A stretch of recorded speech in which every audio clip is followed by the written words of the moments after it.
Hello, my name is Harrison Midkiff, and I'm a sales engineer with LogRhythm. Today, what I want to do is I want to give you an overview of the LogRhythm solution. What I want to do is I want to highlight LogRhythm's ability to be able to do continuous monitoring inside your environment. And then what I want to do is I want to round everything out with a live demonstration so you can see the LogRhythm solution in action. The agenda for us here today is going to be first, I'm going to cover LogRhythm Labs. LogRhythm Labs is what gives us the ability to be able to do continuous monitoring inside your environment.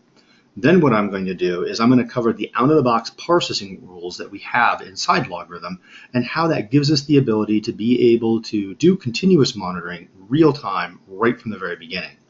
Then I'm going to highlight the Advanced Intelligence Engine, or the AIE, and how that's used in order to be able to do continuous monitoring inside the environment. And then what we're going to do is we're going to round everything out with a live demonstration. So let's go into the live demo. First, I'm going to go ahead and I'm going to close out my PowerPoint presentation here. And then what I'm going to do is I'm going to jump into the LogRhythm solution. And what I want to do is I want to go straight into the LogRhythm knowledge base. Now, what the LogRhythm knowledge base is, it's a series of all the LogRhythm teams in our Boulder office working to add content into the LogRhythm solution. When we're adding content into the solution, we're doing this by adding knowledge base modules, which are all designed to help you meet your compliancies. If your compliancy is the NIST 853, you can see obviously we have two compliance packages there for NIST 853. If you're trying to be compliant through the cybersecurity framework, we also have compliance packages for the cybersecurity framework. If the DoD 8500.2 is your primary concern, we even have compliance packages for that. Now, what makes these compliance packages so special is the content that you get with them. What these are going to allow us to do is allow us to be able to deploy, be able to do continuous monitoring in real time, and be able to do it very quickly. Inside of the different compliance modules, we're giving you Advanced Intelligence Engine rules, alarms, investigations, lists, reports, a whole series of things that will help you be effective and be able to do continuous monitoring right from the get-go as soon as the LogRhythm solution is deployed. Now, along with the LogRhythm Labs, and one of the things that makes LogRhythm so special and different from some of our competitors is our ability to be able to ingest logs from different vendors that are out there. Out of the box, LogRhythm has integration with over 800 different manufacturers and over 600,000 processing rules. So if you have Cisco equipment, all you have to do is point your Cisco equipment to LogRhythm, and then we'll be able to do all of our analytics against them in order to see what's going on. If you have Microsoft systems inside your network, we can easily accept those. We even have the ability to operate outside the box, so if you're using things like Siemens control systems and things of that nature, you can even point those to us and we can even apply our parsing against those out of the box. If you have a log source that is not supported, it's very easy to create a custom rule in order to be able to pull those logs in. Another piece that's powering this continuous monitoring is the Advanced Intelligence Engine. The Advanced Intelligence Engine is running real time against all of your logs to determine if we have any type of misbehavior happening inside the network. Here, if I just look at some of the NIST capabilities inside here, we have NIST to look for configuration changes. We have NIST that's looking for attacks that are happening inside the network, for compromise activity that's happening inside the network as well. Pre-canned content coming from LogRhythm to help your analysts understand exactly what's going on. Now, what you're seeing right here is you're seeing the administrator console. What I want to do is I want to flip over, and I want to flip over to the admin console. The admin console is going to be the place where your analysts are going to be doing all their work. So what I'm going to do is I'm going to go ahead and I'm going to log into the console. And when you log into the console, you're going to get an idea of what the analyst is going to see when they're doing their day-to-day work inside the solution. The web UI is HTML5, very friendly for the user, so the cybersecurity analyst can get in, see what's going on, take action on things when he sees those things happening. We have different series of dashboards that can be configured to show the data exactly the way that we want it. Right here, I'm sitting on my executive dashboard, which is a good overview of the environment. I can see the messages per second coming into the solution, which is a good gauge of what the network's running at. I can also see the numbers of logs that are coming in. I can see that I processed 6.1 million logs into the solution. Of those 6.1 million logs, 1 million of them became events, and of those 1 million events, 100 of them became alarms. For good cybersecurity, your analyst should be looking at all of these log messages right here, but that's just impossible to do. This is why we need a solution like LogRhythm in order to be able to read these logs in real time and be able to tell us what's going on. Down here you can see we have a series of other screens. These are what we call widgets, and the widgets apply classifications to the logs, so now I can see all authentication failures that I might have. The common event breaks it one level down, so now I can see not only do I have authentication failures, but it's authentication failure, bad username, authentication failure, bad password, and so forth. If I ever want to see the logs that are associated with my views, all I have to do is come down to the logs down at the bottom, and I'll be able to click and look at any of those logs. If I want to see the raw log that came from the system, the raw log is right over here under my raw log tab. We have case management inside the solution. Case management is right over here to the left side, so I can create cases on the fly. And then we even have an alarms tab over here where we can see all of the active alarms that are coming inside the solution. Now, if I come in here, what I can do is I have risk prioritizations that help me see the most important alarms for my security analysts. I can come here and I can sort the alarms, so I can see maybe only my 70 and above alarms if I want to. Maybe my level 3 guys are only interested in working on the 90 and above alarms, so I can separate my users out and assign them different groups of alarms in order to work on. I'm going to switch this back to any just for our example right here. And now what I'm going to do is I want to do a live demonstration of a user doing something on the network, and we'll start to work at the alarms coming in here, and I'll make a good example of LogRhythm's continuous monitoring capability. I'm looking at my alarms in the last 24 hours, but what I want to do is I want to take this and I'll switch this over to minutes, and we're just going to look at the alarms that are coming through in the last 15 minutes. So we'll be able to kick off an action, and I'll see an alarm come in over here. One of the things that you should be doing in your environment, if you need to be doing continuous monitoring, is understanding what your administrators are doing. What I'm going to do right now is I'm going to log on to a secured server, and I'm going to log on to a secured server as a user that I call Sammy. Now, Sammy is kind of a user that we need to watch. Sammy is a user that is a member of the domain admins group. So he is what we refer to as a person that holds the keys to the castle. We need to watch what he's doing. It's not that Sammy's doing anything wrong, but we need to know when he's logging on to secure servers and things like that. He could easily elevate his permissions inside Active Directory and do something that he's not supposed to. Well, here Sammy just logged on. You can see there's a red background right here. Let's go back over to the LogRhythm solution, and let's see if we have an alarm that just came in. It's a privileged user login. If I go ahead and click on that, the little screen is updating over here. In just a second, I'll get a little information that will tell me exactly what this message was. So let's just give it a second for it to fill in. There it is. And if I look in here, it says that for the server, lr-fed-dc, a user Sammy just logged into it. So Sammy is a privileged user logging into one of my domain controllers. Inside LogRhythm on the fly, I can look at this activity and I can say, this is something that I need to create a case for. So I can come over here and I can create a new case, and I can give it a name, and I can type something in like Sammy logged in. I can also provide a priority against it, make it a priority level 1, and I can even put due dates against it, and I can even type in little notes on there to kind of tell people, maybe what's going on. And I'll go ahead and I'll hit save against that. The case I just created is over here on the left side of the screen. So now what's happening is the cybersecurity analyst has a very easy screen to work in, a central pane of glass where he can see everything coming in. So very easy for him to see all the continuous monitoring that I'm having inside the solution. Well, my user Sammy hasn't really done anything yet. Let's go back over and let's be Sammy. Well, remember I had said that Sammy was a member of the domain admins group. Because he is a member of the domain admins group, if he became disgruntled, he could very easily become an insider threat inside the organization. So what Sammy is doing is maybe he is a little disgruntled, and what he's going to do is he's going to add himself to the intelligence and the developers group on the network so he can maybe access some sensitive files. Then what he's going to do is maybe Sammy is a very savvy user, and maybe he's developed his own rootkit or something like that.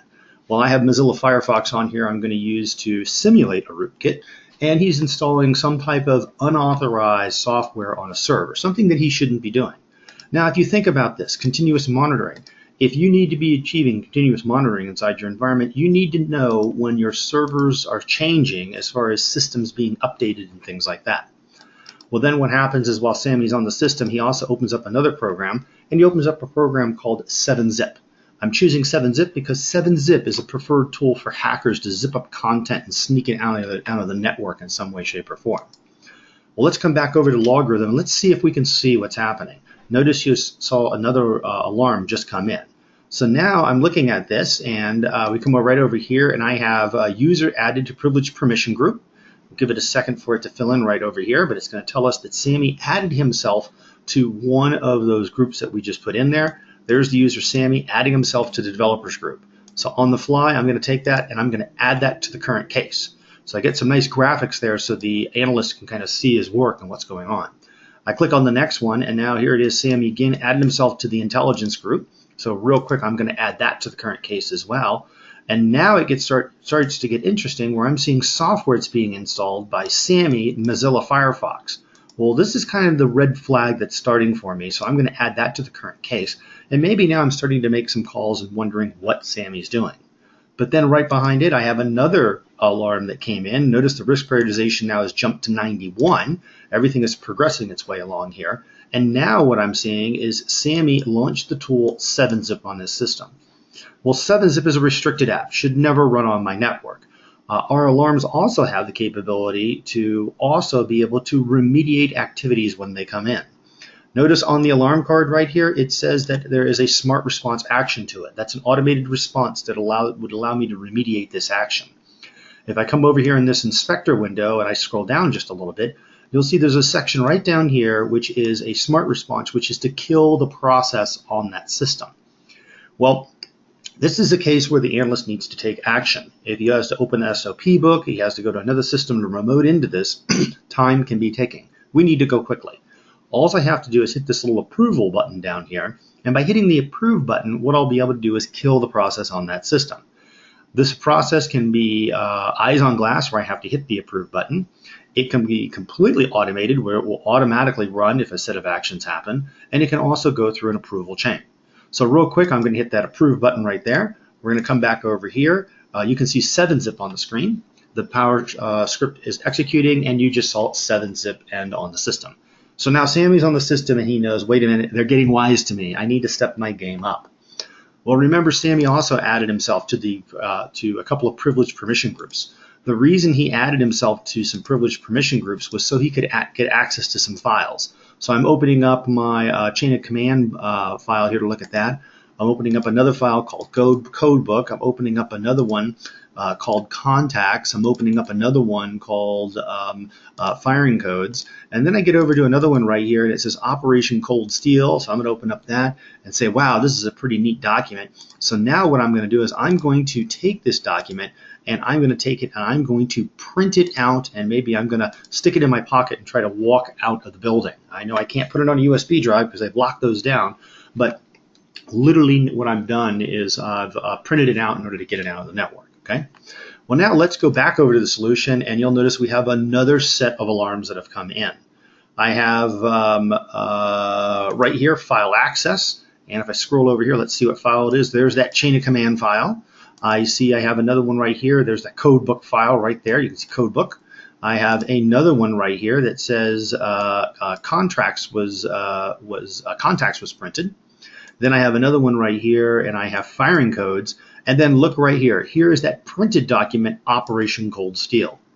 Well, I'm going to put checks on all of these different alarms right here. And in one swoop, what I'm going to do is I'm going to take them all, and I'm going to add those to the current case. So what it's doing is it's taking all those alarms at once and adding it into the current case. So things have really got interesting for Sammy right now. Okay, well, remember, Sammy knows that they're on to him, and he's just done a whole bunch of stuff. So now Sammy's a pretty sharp guy, so what he's going to do is he's going to come over here, he's going to come to the event viewer, and what he's going to do is he's going to cover his tracks to get out of the network. He knows that if they start to track him down, maybe they'll come over here and they'll look at this server, and what they'll do is they'll go look at the event logs. So what I'm going to do is I'm going to clear the event logs on this system. and I come back over here and I'm looking at the system, we'll take a look at it and give it just a second here, and I should get another alarm that will come in. And this time it's going to get real interesting for the security analyst to see what's going on. So let's just give it a second while the alarm is being, log is being generated, coming over to LogRhythm, coming into the solution to let us know something just happened. So give it just a second. Okay, let's just minimize this screen over to the side and give it just a second more. And there it is right there. A 100 alarm, event log cleared, and the event log cleared, the username was Sammy. So instantly, I'm going to take that, I'm going to add that to the current case. Well, now what I need to do is I need to take action on this. So I'm going to go back to my cases right here. I'm going to scroll through all those alarm cards that I put in, and I'm going to go down to the very first one at the bottom, and the very first one was the privileged user access one. On the privileged user access, when Sammy logged in, on this one, there was also a smart response on this too, which was to log the user off the system. I'm going to go ahead and I'm going to hit approve on that, and real quick, we're going to come back over to the system right here, and there you can see we're logging Sammy off the system. So we have a system that's not only achieving our continuous monitoring, but we have a system that can also allow us to be able to remediate different things that are happening on the network as well. Inside of our cases, we can also add things like insider threat if we want to, so we can add tags to them for metrics and so forth. And then I'm going to come over to the cases tab where I can put a few more things in, and we'll work this case through to the very, very end so we can see exactly what's happened on this. So let's see the case we want on here. It should be, I think it's this one right here. I think it's this one right here. The case is worked as an incident, then it's mitigated, and then it's resolved. And I'll put on here, he was just doing his job. As odd as it sounded, as odd as all that stuff went down, when we got a hold of him, he was just doing his job. Here I now have an evidence locker of all the alarms that were added into it. I also have trackable metrics against this. It took me 1 minute to detect this, and it took me 7 minutes to respond. So not only am I achieving that continuous monitoring, but I'm showing you how responsive the security analysts are and how responsive LogRhythm is in this scenario. I also have a history here so I can see exactly what my users have done and what they've added into the case. So everything here is very, very trackable and so forth. Okay. Well, seeing one last thing to show, and then we're going to kind of round everything out. In LogRhythm, we use dashboards, and dashboards is where I started, and this is where I want to finish. Inside the solution, I can make dashboards to show specific users' activities. Well, when Sammy was accessing files, this is what we consider file integrity monitoring. We want to be able to monitor files. I can see the user Sammy had accessed some files. There's the action of access. He was reading different files, just meaning he was looking at them. Here are the names of the files that he accessed. Here's the full path of the files that he accessed. This is the server of where those files were, and I can even see what files he printed out. If I ever want to see the logs that are associated with these are all the logs that are associated with these, and I can see right over here under my events and actions, it's all the metadata, and then the raw log information is right over here as well. So I always have that information to be able to prove everything right back to the point of the raw log. Well, anyways, this brings me to the end of the presentation. I hope you found this informative. If you have any questions, please feel free to contact me, and have a nice day.